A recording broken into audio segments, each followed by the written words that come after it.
विपक्ष के पास कोई मुद्दा नहीं है। विपक्ष के लिए अवसर होता है सदन में अपनी बातों को उठा सकते हैं। इनके पास कोई मुद्दा ही नहीं है कि उठा सकें, तो बस केवल उसका विरोध करना है। दुनिया का इतना बड़ा आयोजन हो रहा है, दुनिया आज उसको स्वीकार कर रही है। दर्जनों देश की जितनी संख्या होगी उससे ज्यादा लोग यहाँ पर डुबकी लगा चुके हैं। इस पर गर्व करना चाहिए, तो उसका विरोध कर रहे हैं, क्योंकि ये सफाई महोत्सव में विश्वास करते हैं। ये जो है वहाँ पर जो है फिल्मी दुनिया के कलाकारों को नृत्य कराने में विश्वास करते हैं, उस पर हजारों करोड़ रुपया खर्च करते हैं। इनको धर्म से लेना देना नहीं है। अभी शुरुआत हुई नहीं, वंदे मातरम उसके बाद राष्ट्रगान के बाद ही ये शुरू हो गए। तो ये सुने ही नहीं तो ये क्या मुद्दा है क्या नहीं था, ये सुने क्या? ये सुनते तो हमें पता चलता कि क्या क्या मुद्दे हैं। ये सुनना ही नहीं चाहते हैं, ये सुनना नहीं चाहते, अच्छा चीज नहीं सुनना चाहते हैं।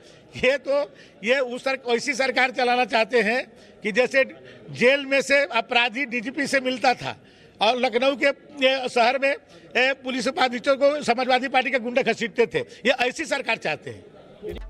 यूपी विधानसभा की कार्यवाही स्थगित हो चुकी है। अजय दुबे हमारे साथ लाइव जुड़े हुए हैं। अजय, आज ऐसा लग रहा था सुबह से ही विपक्ष ने मन बना लिया था कि हम सदन को चलने नहीं देंगे, क्योंकि पहले से प्रदर्शन कर रहे थे, नारेबाजी कर रहे थे, तख्तियां लेकर आ गए थे। बिल्कुल हंगामेदार दिन रहा और सत्र की शुरुआत से पहले ही जो तस्वीर देखने को मिली, अंदेशा हो गया था कि कुछ ऐसा ही रहेगा। बात करने के लिए उत्तर प्रदेश सरकार में मंत्री दिनेश प्रताप सिंह मौजूद है। दिनेश जी, जो परंपरा आज देखने को मिली है, यूं तो देखने को नहीं मिलती। राज्यपाल के अभिभाषण के दौरान तो शांति रहती है, क्या कहेंगे? देखिए, समाजवादी पार्टी की अपनी पहचान ऐसे ही है, इसीलिए उन्होंने लोगों का विश्वास खोया है, राज्य की जनता का विश्वास खोया है।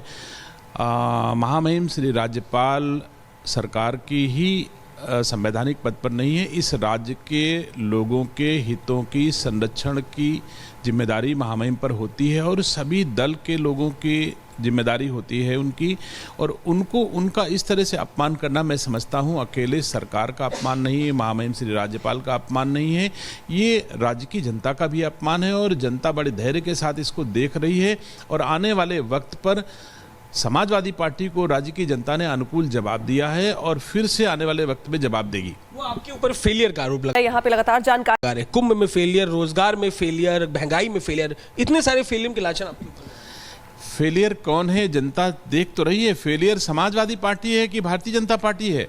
आप मुझे बताइए, सरकार ने इतने बार रिकॉर्ड बनाए हैं जीत का, तो फेलियर कैसे होगी? जनता की नज़रों में हमें परीक्षा में 100% मार्क मिले हैं, तो फेल कहने वाला कैसे कह सके? वो फेल हैं, समाजवादी पार्टी फेल है।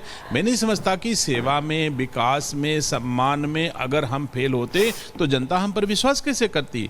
मैं नहीं समझता कि देश के यशस्वी प्रधानमंत्री हों, चाहे उत्तर प्रदेश के यशस्वी मुख्यमंत्री हों, चाहे हमारी डबल इंजन की सरकारें, सब पर जनता का भरोसा कायम है और कायम रहेगा। समाजवादी पार्टी ने विश्वास खोया है, ये जग जाहिर है। राजनीतिक हो हंगामा तो उदित राज के बयान को भी लेकर हो रहा है। कांग्रेस के नेता उदित राज कह रहे हैं, गला घोटने की बात कर रहे हैं, मायावती को जोड़कर कह रहे हैं, उसे कैसे देखते हैं आप? देखिए, राजनीति बिल्कुल आगे भी आपसे अपडेट लेंगे अजय। तो इधर समाजवादी पार्टी के विधायकों के हंगामे पर सीएम योगी ने हमला बोला। योगी ने कहा कि लगातार हार से विपक्ष हताशा में है, निराशा में है। हताश और निराश विपक्ष इन मुद्दों पे चर्चा करने से भागने का प्रयास करता है, सदन की कार्रवाई में बाधा पैदा करने का प्रयास करता है। हम उम्मीद करते हैं कि हार की हताशा से परेशान विपक्ष अपनी इस खुन्नस को सदन पर नहीं उतारेगा।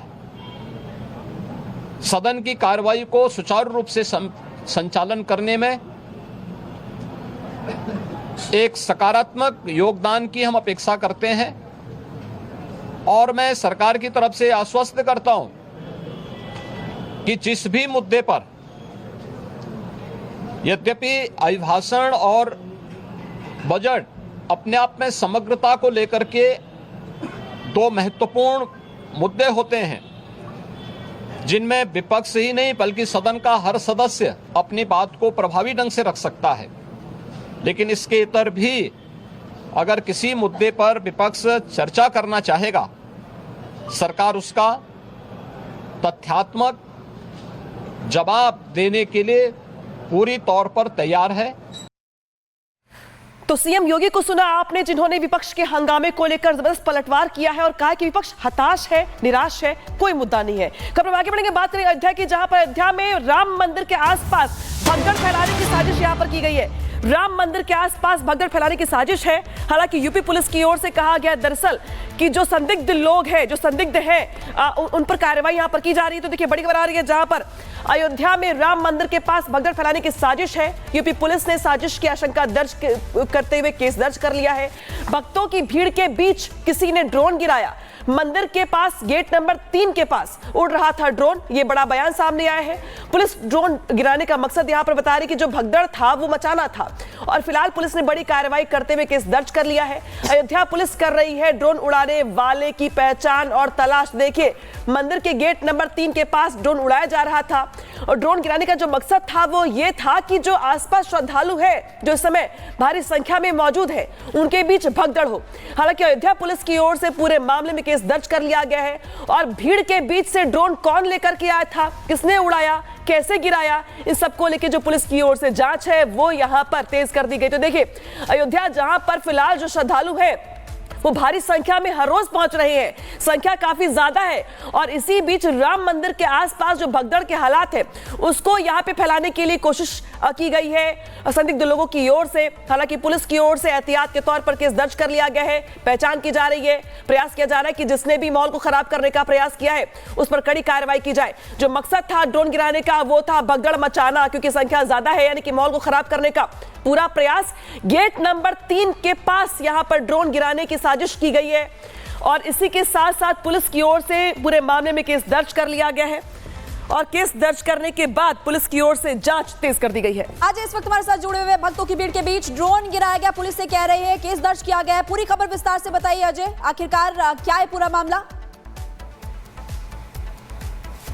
बिल्कुल, देखिए हैरान कर देने वाला ये पूरा घटनाक्रम है, जिस तरीके से उस पूरे प्रमाइसिस में वैसे भी ड्रोन उड़ाने से लेकर इस तरह की गतिविधियों पर पूरी तरीके से रोक है। हाईली सेंसिटिव वो इलाका है, पुलिस लगातार जांच पड़ताल करती रहती है, किसी भी तरीके की गतिविधियों में जांच होती रहती है, कई तरीके के पुलिस बल वहां मौजूद है, हर जो व्यक्ति आता जाता है उसकी जांच होती है। अब ऐसे में ये बेहद सेंसिटिव घटना है, जिसे लेकर अभी अलर्ट पर अयोध्या की पुलिस नहीं बल्कि उत्तर प्रदेश की राजधानी लखनऊ में भी जो तमाम आला अधिकारी हैं वो भी अब इस पूरे मामले में अपडेट ले रहे हैं। ड्रोन को तो गिरा लिया गया है, लेकिन जो उद्देश्य है उसको लेकर जांच पड़ताल की जा रही है। प्राथमिक तौर पे जो जानकारी निकलकर सामने आई है उस जानकारी की ही हम आपको बात बता रहे हैं कि अब ऐसा प्रतीत होता है आज जो परिसर महाकुंभ की जो भीड़ है जो अयोध्या की तरफ भी आ रही है उनके बीच गिराकर भगदड़ और ऐसी तमाम कोशिश करने की मंशा इसमें दिखाई दे रही है। बात करने के लिए उत्तर प्रदेश सरकार के मंत्री दिनेश प्रताप जी मौजूद है। सर, अयोध्या में जो ये ड्रोन की घटना आई है उसे कैसे देखेंगे?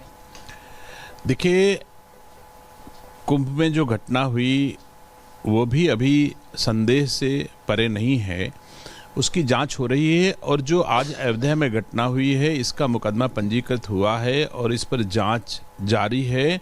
और ऐसा प्रतीत होता है कि लोग जितने अच्छे से कुंभ संपन्न हो रहा है, महाकुंभ संपन्न हो रहा है, और महाकुंभ के बाद लोग अयोध्या में श्री राम लला के दर्शन करने जा रहे हैं, उनके बीच में भ्रम फैलाने के लिए अथवा सरकार को बदनाम करने के उद्देश्य से की गई कार्रवाई महसूस होती है, लेकिन व्यापक विषय तो जांच के बाद ही पता चलेगा। तो देखिए, उत्तर प्रदेश सरकार में मंत्री और ये बेहद ही हैरान कर देने वाली जो जानकारी है निकल कर आई है। पुलिस अभी इस पूरे मामले में तफ्तीश भी कर